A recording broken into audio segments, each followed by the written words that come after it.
Hey everybody, we are going to do the March 9th daily Bible reading.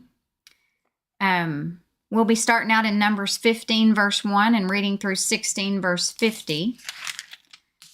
And then we will be in Psalm 32 verses 1 through 5, Proverbs 11 verses 16 through 18, Mark 11, 1 through 19. And then we're going to talk about why did Jesus curse the fig tree in Mark 11, verses 12 through 14. Very interesting. John MacArthur brings out some interesting stuff, but he doesn't quite go where I would like to go with that. And this is something that I believe the Holy Spirit led me to last year when we were reading through the Bible. And we'll talk about that in a minute.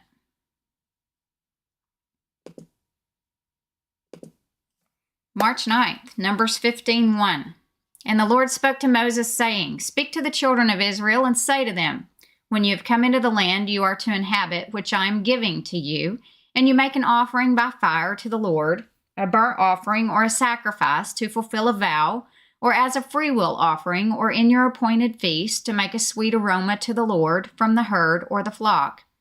Then he who presents his offering to the Lord shall bring a grain offering of 1/10 of an ephah of fine flour, mixed with 1/4 of a hin of oil, and 1/4 of a hin of wine as a drink offering. You shall prepare with the burnt offering or the sacrifice for each lamb.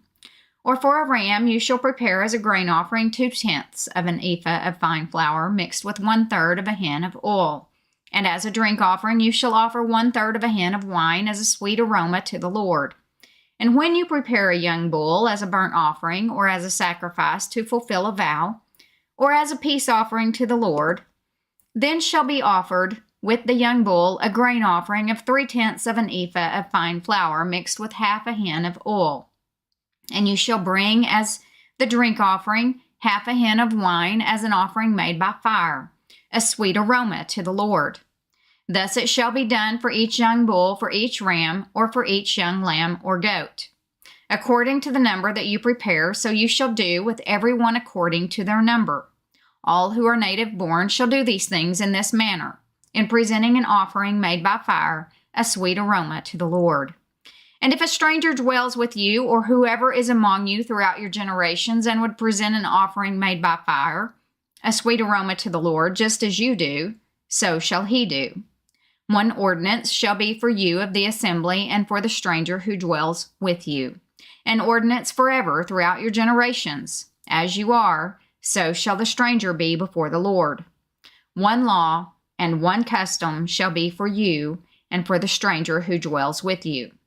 Again the Lord spoke to Moses, saying, Speak to the children of Israel and say to them, When you come into the land to which I bring you, then it will be, when you eat of the bread of the land, that you shall offer up a heave offering to the Lord. You shall offer up a cake of the first of your ground meal as a heave offering of the threshing floor. So shall you offer it up. Of the first of your ground meal you shall give to the Lord a heave offering throughout your generations. If you sin unintentionally and do not observe all these commandments which the Lord has spoken to Moses, all that the Lord has commanded you by the hand of Moses, from the day the Lord gave commandment and onward throughout your generations, then it will be, if it is unintentionally committed without the knowledge of the congregation, that the whole congregation shall offer one young bull as a burnt offering, as a sweet aroma to the Lord, with its grain offering and its drink offering according to the ordinance, and one kid of the goats as a sin offering.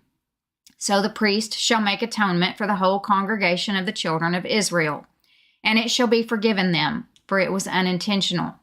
They shall bring their offering, an offering made by fire to the Lord, and their sin offering before the Lord, for their unintended sin.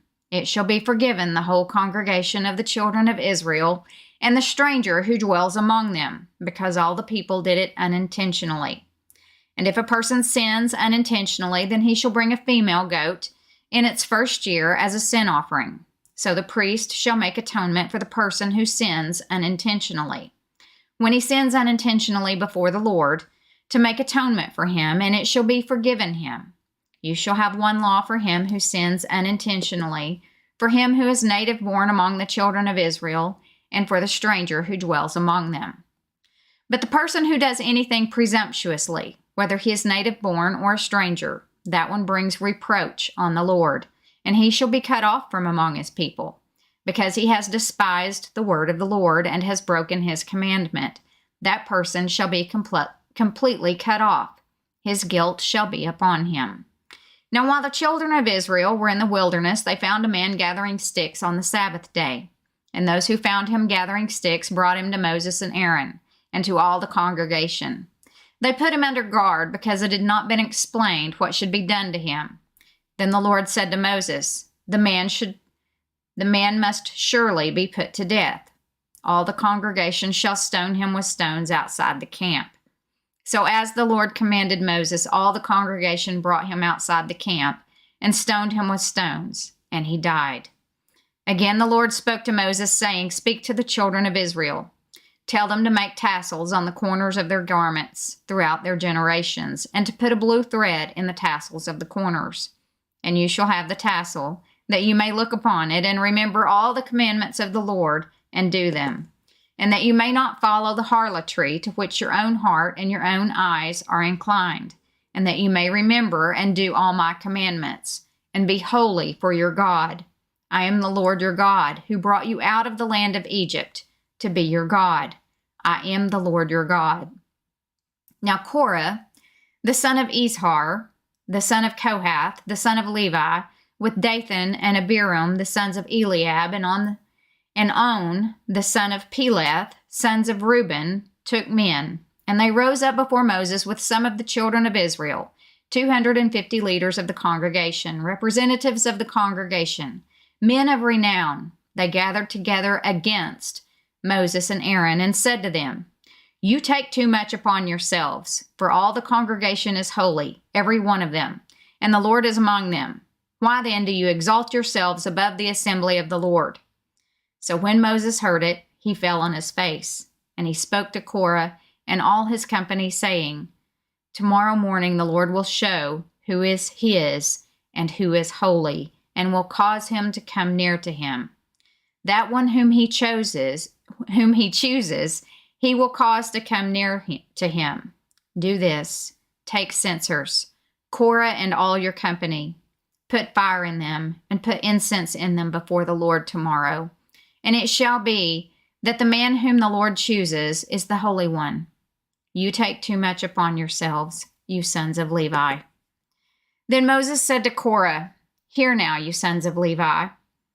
Is it a small thing to you that the God of Israel has separated you from the congregation of Israel to bring you near to himself, to do the work of the tabernacle of the Lord, and to stand before the congregation to serve them? And that he has brought you near to himself, you and all your brethren, the sons of Levi with you. And are you seeking the priesthood also? Therefore you and all your company are gathered together against the Lord. And what is Aaron that you complain against him? And Moses sent to call Dathan and Abiram, the sons of Eliab, but they said, We will not come up. Is it a small thing that you have brought us up out of a land flowing with milk and honey, to kill us in the wilderness, that you should keep acting like a prince over us? Moreover, you have not brought us into a land flowing with milk and honey, nor given us inheritance of fields and vineyards. Will you put out the eyes of these men?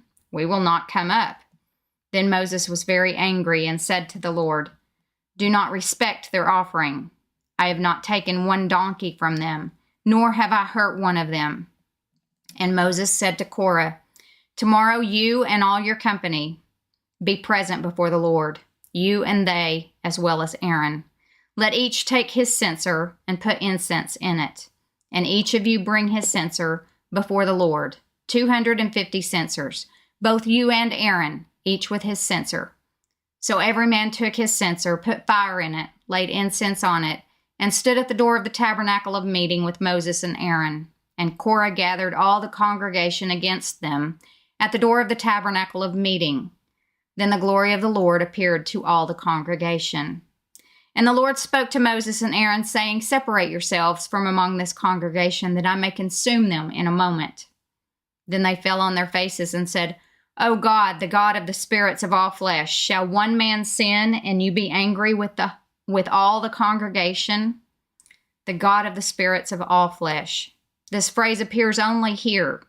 And in 27:16, Moses called on omniscient God, who knows the heart of everyone, to judge those who had sinned, and those only. Verse 23, so the Lord spoke to Moses, saying, speak to the congregation, saying, get away from the tents of Korah, Dathan, and Abiram. Then Moses rose and went to Dathan and Abiram, and the elders of Israel followed him. And he spoke to the congregation, saying, depart now from the tents of these wicked men. Touch nothing of theirs, lest you be consumed in all their sins. So they got away from around the tents of Korah, Dathan, and Abiram. And Dathan and Abiram came out and stood at the door of their tents, with their wives, their sons, and their little children. And Moses said, by this you shall know that the Lord has sent me to do all these works, for I have not done them of my own will. If these men die naturally like all men, or if they are visited by the common fate of all men, then the Lord has not sent me. But if the Lord creates a new thing, and the earth opens its mouth and swallows them up with all that belongs to them, and they go down alive into the pit, then you will understand that these men have rejected the Lord. Now it came to pass, as he finished speaking all these words, that the ground split apart under them, and the earth opened up its mouth and swallowed them up, with their households, and all the men with Korah, with all their goods. So they and all those with them went down alive into the pit. The earth closed over them, and they perished from among the assembly. Then all Israel who were around them fled at their cry, for they said, lest the earth swallow us up also. A new thing. This supernatural opening of the earth to swallow the rebels was a sign of God's wrath and the vindication of Moses and Aaron. Verse 35, and a fire came out from the Lord and consumed the 250 men who were offering incense. Then the Lord spoke to Moses, saying, tell Eleazar, the son of Aaron the priest, to pick up the censers out of the blaze, for they are holy, and scatter the fire some distance away. The censers of these men who sinned against their own souls, let them be made into hammered plates as a covering for the altar, because they presented them before the Lord. Therefore they are holy, and they shall be a sign to the children of Israel. So Eleazar the priest took the bronze censers which those who were burned up had presented, and they were hammered out as a covering on the altar, to be a memorial to the children of Israel, that no outsider, who is not a descendant of Aaron, should come near to offer incense before the Lord, that he might not become like Korah and his companions, just as the Lord had said to him through Moses. On the next day, all the congregation of the children of Israel complained against Moses and Aaron, saying, you have killed the people of the Lord. Now it happened, when the congregation had gathered against Moses and Aaron, that they turned toward the tabernacle of meeting, and suddenly the cloud covered it, and the glory of the Lord appeared. Then Moses and Aaron came before the tabernacle of meeting. And the Lord spoke to Moses, saying, get away from among this congregation, that I may consume them in a moment. And they fell on their faces. So Moses said to Aaron, take a censer and put fire in it from the altar. Put incense on it, and take it quickly to the congregation, and make atonement for them. For wrath has gone out from the Lord. The plague has begun. Then Aaron took it as Moses commanded, and ran into the midst of the assembly, and already the plague had begun among the people. So he put in the incense and made atonement for the people, and he stood between the dead and the living. So the plague was stopped.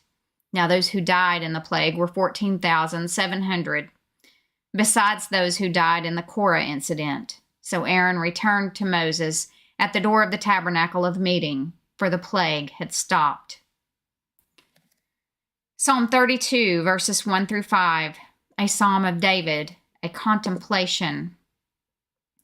Blessed is he whose transgression is forgiven, whose sin is covered.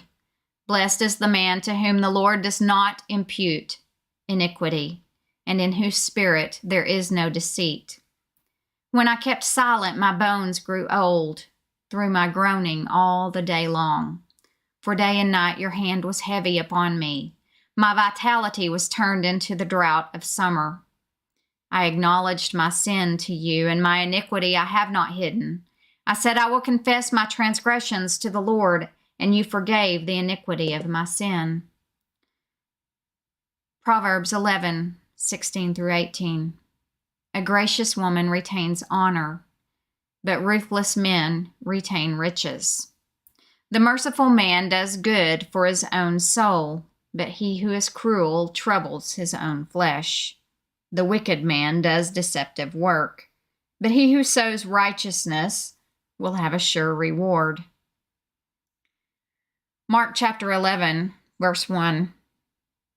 Now when they drew near Jerusalem to Bethphage and Bethany at the Mount of Olives, he sent 2 of his disciples, and he said to them, "Go into the village opposite you, and as soon as you have entered it, you will find a colt tied, on which no one has sat.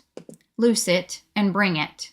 And if anyone says to you, 'Why are you doing this?' say, 'The Lord has need of it,' and immediately he will send it here." So they went their way and found the colt tied by the door outside on Jesus, and threw their clothes on it, and he sat on it. And many spread their clothes on the road, and others cut down leafy branches from the trees and spread them on the road. Then those who went before and those who followed cried out, saying, "Hosanna! Blessed is he who comes in the name of the Lord. Blessed is the kingdom of our father David that comes in the name of the Lord. Hosanna in the highest." The kingdom of our father David.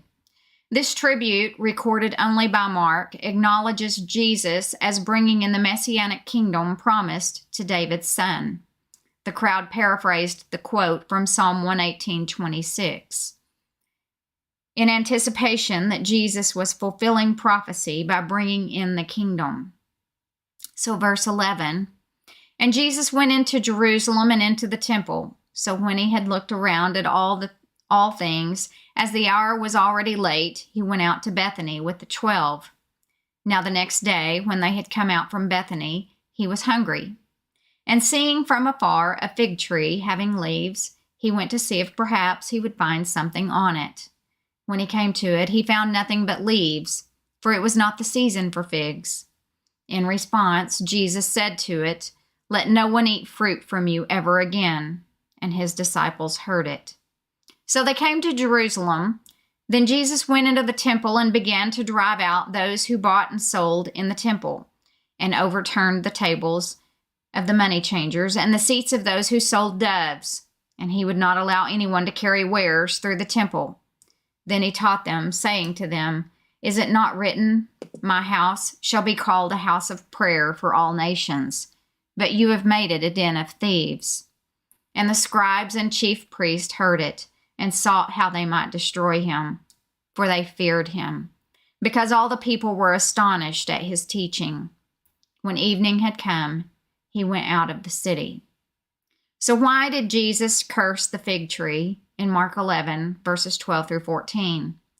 Fig trees were common as a source of food. 3 years were required from planting until fruit bearing. After that, a tree could be harvested twice a year, usually yielding much fruit. The figs normally grew with the leaves. This tree had leaves, but strangely no fruit. That this tree was along the side of the road implies it was public property. It was also apparently in good soil because its foliage was ahead of season and ahead of the surrounding fig trees. The abundance of leaves held out promise that the tree might also be ahead of schedule with its fruit. That it was not the season for figs recognizes that the next normal fig season was in June, more than a month away. This phrase, unique to Mark, emphasizes the unusual nature of this fig tree. Jesus' direct address to the tree personified it and condemned it for not providing what its appearance promised. "Let no one eat fruit from you ever again." This incident was not the acting out of the parable of the fig tree, which was a warning against spiritual fruitlessness. Here, Jesus cursed the tree for its misleading appearance that suggested great productivity without providing it. It should have been full of fruit, but was barren. The fig tree was frequently an Old Testament type of the Jewish nation, and the barren fig tree often symbolizes divine judgment on Israel because of her spiritual fruitlessness, despite an abundance of spiritual advantages. In this instance, Jesus used the tree by the road as a purposeful divine object lesson concerning Israel's spiritual hypocrisy and fruitlessness, exemplified in the rejection of their Messiah. It was not an impetus act of frustration, as some have stated. So last year, when we were reading through this parable of the fig tree and his cursing of the fig tree, it struck me that, Jesus was on his way basically to the cross. It was in between the Palm Sunday and the Friday of the crucifixion, Passover, when this happened. And the fig tree represents Israel, which represents the law. So they had spent the last 2,000 years under the law of Moses. But Jesus going to the cross opens up grace, the age of grace. And so he cursed the fig tree, which was the law. We are no longer saved by the law. We are no longer expected, to bring the sacrifices and all that stuff as the law, because Jesus is the ultimate sacrifice. He paid the price for everything. And then we moved into the age of grace. And then in Matthew 24, verse 34, it says this. It says, when the fig tree blooms again. So when Israel becomes a nation again. And that takes us back to 1948. May 14th, 1948, Israel became a nation again by a sheer miracle. There has never been a nation that completely went away and was spread all over the world and has come back together and become a nation again, even to the point that they speak the Hebrew language again. May 14th, 1948, the fig tree bloomed again. And Jesus said that when the fig tree blooms, this generation shall not pass away until all these things come to pass. And so he was giving us the time frame of the age of grace. And it has to do with that fig tree. The fig tree was the law. The fig tree represented Israel. Israel represented the law of Moses. That age of the law of Moses was over. Now it is the age of grace. And then we'll have the rapture. So that's what I think that this whole fig tree thing, when he cursed the fig tree, he was cursing the law. He was saying, be done with you. Because now he's ushering in the age of grace. So there we go. And I'm done with March 9th, Daily Bible Reading. Thanks for joining in. Thank you. And